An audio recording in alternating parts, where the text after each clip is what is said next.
et qu'on permettre d'identifier les militaires parce qu'il faut que des pays à un moment donné que les Makambo infiltrer les armées dans Bisso.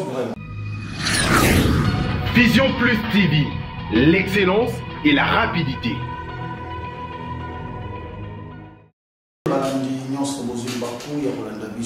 À travers Vision TV, mon mission est une émission de vision politique. Par exemple, il y a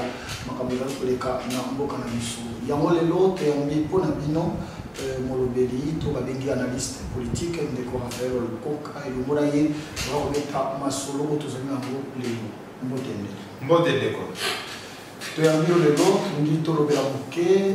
coopération militaire au Congo, Nabiso, RDC et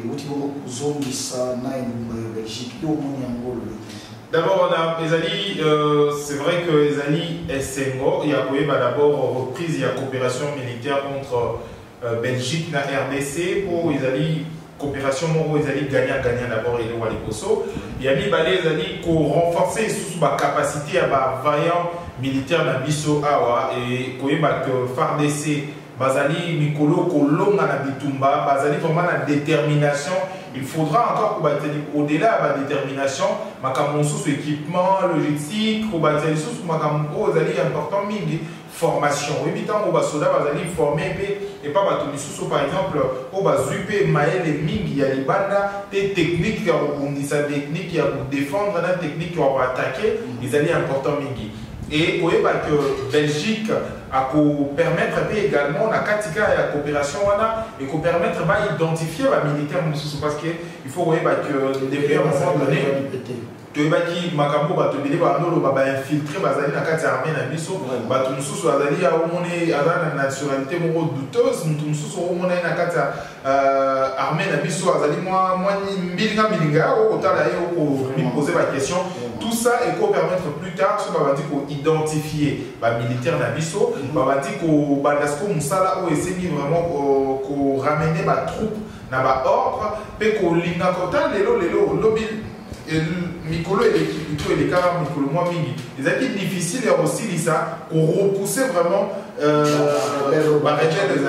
et les lots est comme moi facilement mon kempo, au comment jour après jour, pour gagner quand même, mettre. C'est vrai que les années qui du coup, long aussi l'insécurité, mais petit à petit, si on va besoin volonté, on a d'accord. À part, il faut les lots de la Macambo, ils allaient à Minier, ils allaient place où, comme on l'a dit, ceux qui coopération les zones vraiment la sincérité, les zones vraiment la patriotisme, mais d'abord sans y avoir vraiment militaire,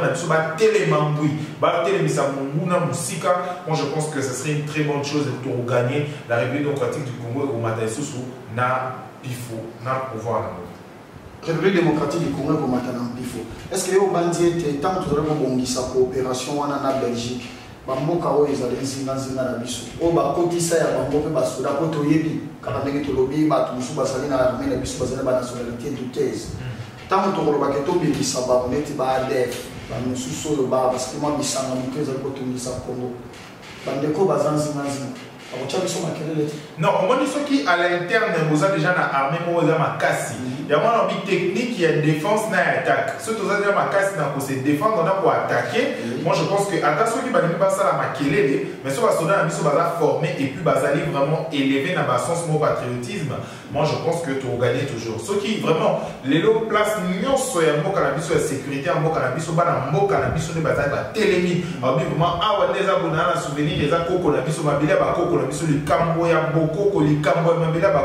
moi je pense que va gagner à chaque fois Oyo insurrection Jean-Pierre Bemba Bombo a été en prison.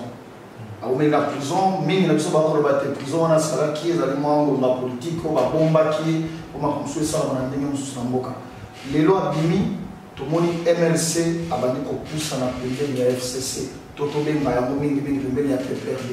Ils ont dit que les malungato, les amis locaux, Bon, mon avis vraiment, objectivement, na réfléchir.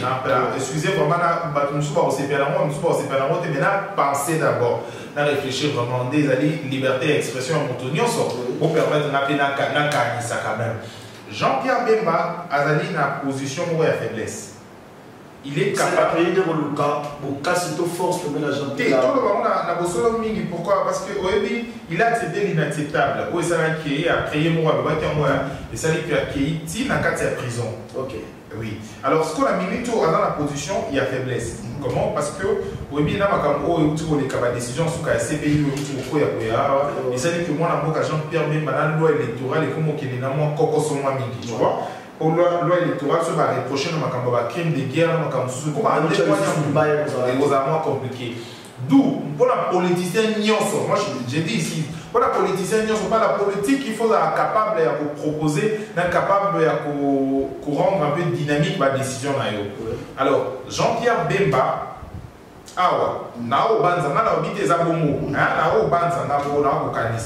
Jean-Pierre Bemba, pour la survie politique, je crois, ceux qui ont rapproché aux alliés vrais, rapprochement à Jean FCC, MLC, ils allaient tout simplement pour pas méga parce que la majorité de la Parlement, ils ont FCC. Ceux qui Jean-Pierre Bemba s'est rapproché là-bas, peut-être va faciliter Jean-Pierre Bemba n'a pas député d'ailleurs pour pas voter loi, pour pas modifier la loi électorale. Pour y avoir des moyens de sauver. Pour avoir des sous la carte pour comme déjà si quelqu'un fermé pour naïe et à mon proposer qu'on postuler et ceux qui va soumani quand même non ça va les politiques de la dynamique bon d'accord ça va il y a tout ça les concessions mais ça les d'accord ça va tout ça les bon ça va vous revoir maintenant l'électoral mais tout ça majoritaire dans la carte parlement tout voter pour naïe et puis après il y a aux hommes en 2023. Au niveau de Raphaël, que Jean-Pierre Bemba est dans la position de faiblesse. Les lots a possible il y a FCC. Entre-temps, tu évites les balles entre FCC et Nakash, où les lots ont été mis dans les aliments régionaux, au Kanaki, où les Congolais ont été mis dans la route. Jean-Pierre Bemba, on va couper les balles, on va s'enguisser dans FCC. Est-ce que les Congolais ont voté en 2023 pour payer la gazon? On peut ces chansons. Mais moi je crois déjà au départ, on dit Jean-Pierre Bemba, ceux qui Jean-Pierre Bemba a vraiment ennemi il y a actuelle majorité. Okay. Tu vois, en politique, vraiment il faut tout le temps la monde à bosser monnaie. Mais quelqu'un Jean-Pierre Bemba sur la cime qui na prison les allées tout le bango, na bosolo nyonso que président a outi ko longwa. Ouais, sincérité, mais ceux qui, parce que Zaki après à son avant une balai et puis occasionné pour passer dans l'accord, passer dans la dette de l'eau, parce que c'est dans l'obité, mais Baroko le Bapé, parce que actuel président de la République, pour crime humanité, pour le Macabouboye et tout, après, c'est Guillaume. Ce président, pour Fumoli, accès, Baroko Kamapé, crime à l'humanité, le Ouaraga et Barozoa. Alors, Nani Jean-Pierre Bemba, ceux qui à côté de la coalition, il y a MLC ou il y a FCC, déjà dans le monde, on a évoqué mon cicaté en réalité. Pourquoi? Parce que Azali opposant, Azato Azana antagonisme, to Bebana, na actuel président. D'où il y a Nakash, Bazana problème. Depuis Azana depuis le président Babima, au moins la déclaration pour attaquer vraiment le président de la République. Tu as tout le temps qui dans la Mouka, à Tikala pour réagir. Pourquoi? Parce que je ne vois pas vraiment un opposant au Bimadelo dans le régime actuel. Configuration. Mais je crois que Marocco, ça peut être un système, ça peut-être quelque chose à rôder quelque part. Donc moi je crois que ça va quoi comme mais Jean-Pierre Bemba sur la côté, la coalition, c'est-à-dire MLC, ici, et comme on est dans cette coalition, il y a 3 courants maintenant politiques, MLC, Cash, la FCC. D'où, et ça dit que trio, ils ont un problème, que Moutoza, et parce que ils ont soit sur le lit, sans opposition. Bon, je te dis, Congo opposition dans la société. Quel est l'opposant à pouvoir? Opposant les années. Bon, on va réclamer qu'à vérité désir de kilo le. Vérité désir déjà Martin Fayulu. Mais Martin Fayulu, il y a beaucoup de lobby, on a beaucoup de poto, à lobby qui y a un opposant à président de la République, à un opposant. Alors opposant à un.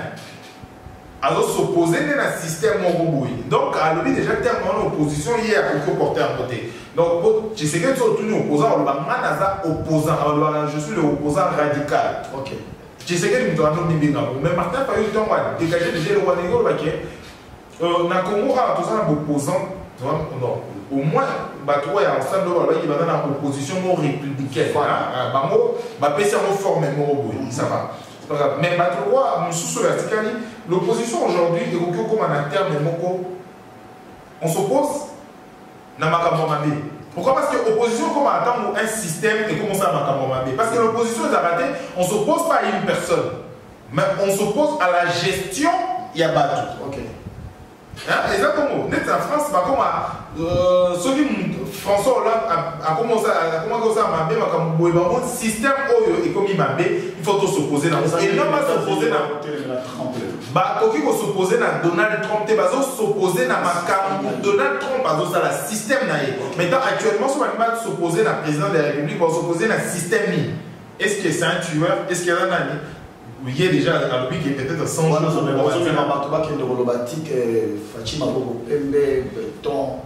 Non, en fait, il est sur une bonne voie. Là, il faut le dire ouvertement, il est sur une bonne voie. Au Lélo, vraiment, il faut. Tu sais, au Bongisamboko, au Congo, attention, n'a évité mon zone, il retrouve pas. Bazui pas. Ok. Bazui la Vatican, président de la République. Alliance a toujours un souci épelé parce que Mbo Kanabiso, ils ont vraiment chanté Moko à reconstruire. Deko Raphaël, il faut finir la moi. Quel est sous pour mettre les solos à ma solo, ils ont les canards et Congo central. Congo central, l'élo. L'élo déjà, député provincial, parce que la première, où il y a une motion de défiance contre le gouverneur Atou Matouboua, il y a Sexta ou Salamaki, dans la province de la Congo centrale. Il y a eu l'élo entre les députés provinciaux de la Congo centrale. Pour Milima Bilezali, Bazali Kovani Samakambo Kate, Congo central et Kotambolate, Atou Matouboua, suspendu, réétabli réhabilité par le ministre intérieur, l'élo ministre intérieur, qui voire même agressé par la députée Bibalé à Congo central, à Kinshasa, l'Assemblée nationale. Et là, on a décidé de dans le gouvernement national, la mission ça, la poète Kimia, et contre la Congo. Na okota na makamwana teo ya bosoto mingi za kuna bosoto kitana na se bato ba mikolo bato bazana nini ba misusu bazo réfléchir bien vraiment makambo mingi za bosoto na obité za banani to banani bosoto za mingi makasi kuna. Mais le problème on a ko lo banini c'est le problème il y a homme d'état. On a tout dans la Congo on a ba homme d'état mon parvenir à la politique. Comment est-ce que Tata Mikolo en tant que politicien, c'est-à-dire aux leaders déjà, il faut pour de bonnes choses, il faut s'élever. Pour de mauvaises choses, il faut condamner. C'est ça la politique. Et c'est déjà parce que FCC lobby, Topo cache lobby, des photos non! Vous êtes leader, vous êtes président parti politique, vous êtes député national. Bato o ba voter wana, ba pesio mandat na bango, ba pesio voix na bango, ba pesio pouvoir na bango, o porter yango likolo. Exactement o porter yango o kotisa bango na kasa ndako na yo FCC. Non, ba lobi o kotisa bango na ndako no cacheter, vous avez un homme d'état, vous avez monto o ko refléter image ya communauté na yo, posa ya communauté na yo. Siko awa na ko tuna. Posa ya bana Congo, to ba Congo central les amis. À tout Akene, to à tout Atikala. C'est ça maintenant, il faut pas députer wana bazali, se référer si qu'on a base na bango, na place au bâti bango pour que ba refléter quand même l'image à bien temps ba cause de décision et puis ça kimia. Parce que makambo mingi et bana na mboka na biso bana na moké. Ils ont bana na moké, bozo qui pas monter zo moké, zo mata tilobi. Comme on a ça, affaire à comme on a ça pour bana na moké parce que après la Sankourou, et bana na moké. Mais ba monto mais komaka Lelo et commis tambo, tu vas la mona misubo. Tout le lot qui m'a ça c'est bêti pour l'Assemblée nationale. Massa sur bêti, on est gros, il m'a zui gouverneur à ville. Bah, à peine à mon niveau. na koseka badepute na bagouverneur na baautorité mingi basala lolendo lowa baza bato moko bakokufa te immortel mais naoki basala sebeti mosusu abandi akimi c'est ça. C'est pour dire que revenez à la raison, les intérêts, il y a peuple éprimé, ne valora toujours dit. Le président de la République aura le peuple d'abord. Vraiment. Voilà. Le peuple d'abord, tu as dit que le malais na souka, le Raphaël, Sokio, Bacheo Pembe ya Fachi, Lelo. Alors que ça est conseil moko oyo comme ça là que Congo malembe to bana kokende vraiment vers émergence autre pour le mission nyonso moke to ngama ndenge mo pala ki biso ya conseil no ko pesa na président. Le président de la République déjà là tout moko habilité na ko porter na ko pesa conseil na qui vraiment parce qu'il a beaucoup de conseillers. Je crois qu'il y a dans le cabinet moi bato baza maele mingi il a des directeurs au azane BDP azane bato vraiment mingi ya maele autour na mais quand même en tant que citoyen, on a peut-être une suggestion, on a pensé personnellement.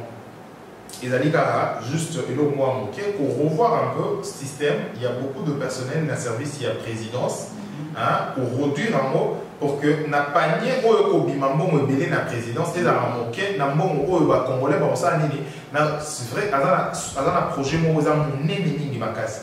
Azana vouloir ma casse pour l'ambo, azana détermination, azana vraiment kanami attaché vraiment l'ambo. Mais pour que ça m'a vraiment mis ma casse, peut-être ma personnel est belé la présidence, dans le service il y a présidence, dans le service il y a un ministère, et au sein là que mon web il m'a mis il y a pas personnel il y a mboka que mon ils ont quota pour na service à l'État. Donc voilà vraiment c'est cette chose on a un ministère tala ba te belé na la présidence to mutu conseiller azu tala ba te belé mutu tala ba te belé. Donc pour réduire vraiment donc voilà mon nombre personnel pour que et permettre que mon et bimara mon pour la personnel il y a mboka et mon mingi et za pour na ça là-bas projet pour réaliser votre projet parce que un franc un mboka na biso au système sous pays ali qu'on lancer la senior pour le gouverneur la ville na ko sengaye a lancé appel d'offres et pas bateau que ça ta toilette publique diaspora na biso congolaise boko la na biso mingi bazana mafinga de tolobi boto fini mutu te tolobi mabete to penser ka neti wa biso wa yo ko na Facebook na yo ça na nini tolobi pe bongora mais bato musu ba ofinga c'est pas grave mais likanisia mo kena ko ba diaspora congolaise bozara mingi na poto bo bimsa mambo inutilement pe tala bokoki akoya na Kinshasa investissement mususu ezali ya ebati na Kinshasa awa to ezali na Kinshasa ne ba osala Kinshasa to peto oya ta na projet na yo sengi gouverneur ya ville autorisé dans la commune il y a Bandal commune ya commune ya Kaliema na monga fula to na place boy na sala ta ba toilette publique vraiment bato ba no futa mbongo wana pour faire fonctionner yo et puis permettre yo ba no faire fonctionner entreprise na yo au sali comme on manie na toilette publique mais au-delà ya ngo ozo permettre à la population quand même ba ko se soulager, muto suba basuna balabala te ba biko wana solo eza na Kinshasa te gouverneur la ville fongo la porte na yo ba congolais diaspora bozali quand même bozoma tout on mboka ensemble oui la projet wa nous soumettre et faciliter pe mboka muto na muto atia moi apport na mboka pour que mboka y avancer et ton mala mengo leka. Merci beaucoup Ndeko Konka, merci na il y a Vision TV obozwa ki libako ya kolanda biso bana bamboka nyonso ya mokili mobimba na banzi ete conseil oyo ekomi pe na matoi ya ba konzi nyonso ya Congo central ya ba province nyonso 26 ya mboka na biso et pourquoi pas o bazali kotrôner na Congo ya lelo totiki bino tokutani na mbala oyo e koya. Merci. Merci.